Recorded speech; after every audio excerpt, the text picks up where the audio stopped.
चीनी अखबार ने लिखा, जंग हुई तो ज्यादा लाशें भारतीयों की ही गिरेंगी, फिर मत कहना चेताया नहीं था।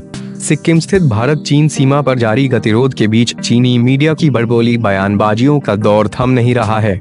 चीन में सत्ताधारी कम्युनिस्ट पार्टी ऑफ चीन (CPC) के मुखपत्र ग्लोबल टाइम्स ने 1962 में दोनों देशों के बीच हुए युद्ध के पहले प्रकाशित संपादकीय का हवाला देते हुए भारत पर प्रच्छन्न तौर पर धमकी दी है। चीनी अखबार ने भारत को चीन की सीमा में अतिक्रमण के प्रति आगाह किया है। चीन में मीडिया पर पूरी तरह सरकार का नियंत्रण है।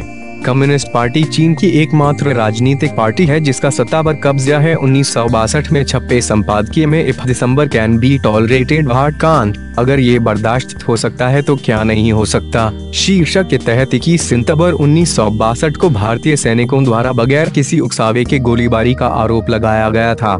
उस संपादकीय में ये भी कहा गया था कि भारतीय सैनिक चीनी सीमा में घुसपैठ कर रहे थे। 55 साल पुराने इस संपादकीय में कहा गया था कि अगर गतिरोध बढ़ा तो ज्यादा भारतीय सैनिकों की जानें जाएंगी।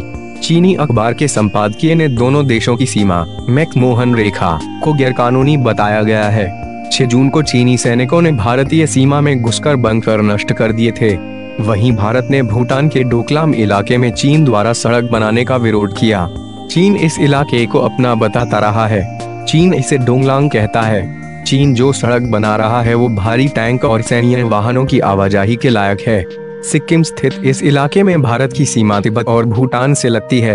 भारतीय सुरक्षाता की दृष्टि से ये इलाका काफी संवेदनशील है। दोनों देशों के बीच जारी गतिरोध के बीच चीन के सरकारी अखबारों में विशेषज्ञों और विभिन्न मंत्रालयों के प्रवक्ताओं के हवाले से भारत को छिपी धमकियां दी जा रही हैं। इससे पहले ग्लोबल टाइम्स ने ही एक खबर में धमकी दी थी कि भारत ने डोकला इलाके से अपने सैनिक नहीं बुलाए तो उसे 1962 के युद्ध का सबक याद रखना चाहिए। अखबार द्वारा दी गई धमकी पर रक्षा मंत्री अरुण जेटली ने कहा था कि चीन को याद रखना चाहिए कि 1962 के भारत अलग था और ये 2017 है।